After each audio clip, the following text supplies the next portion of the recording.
సువ్వే సువ్వే సువ్వాలమ్మ సీతాలమ్మ. ఏంటండి పాటలు పాడుకుంటూ ఉన్నాను అనుకుంటున్నారా?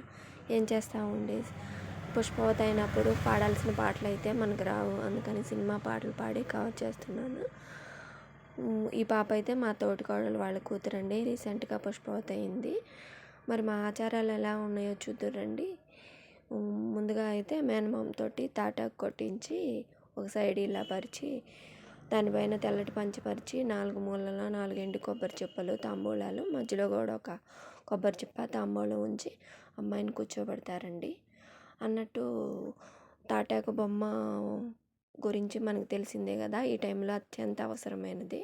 మనం చిన్నప్పుడు చాలా మంది అందరం ఆడుకునే ఉంటాము, అది అప్పుడు చేసుకొని ఆడుకున్నాము. ఇప్పుడైతే దాన్ని ఎలా చేయాలో మర్చిపోయామండి.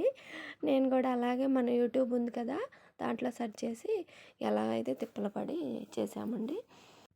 ఈ బొమ్మని మనం ఎలా అయితే అలంకరణ చేసుకుంటామో అలాగే లంగా ఓణి పసుపు రాసి బొట్టు కాటుక గంధం తలలో పూలు పెట్టుకున్నట్టు మెడలో ఏదైనా పూసల దండ వేసి మనం ఎలా అయితే అలంకరణ చేసుకుంటామో అలాగే బొమ్మకు కూడా అలంకరణ చేసామండి. ఈ అలంకరణ చేసిన బొమ్మ అయితే 4 రోజులు అమ్మాయి దగ్గరే ఉంటుంది. తర్వాత ఒక కొత్త మూకుడిలో మజ్జిగ పోసి అమ్మాయి చేత తాగిస్తారండి. బెల్లంతో కలిపిన కుడుమైతే వండి బాగా ఎక్కువ నెయ్యి వేసి అమ్మాయితో తినిపిస్తారు.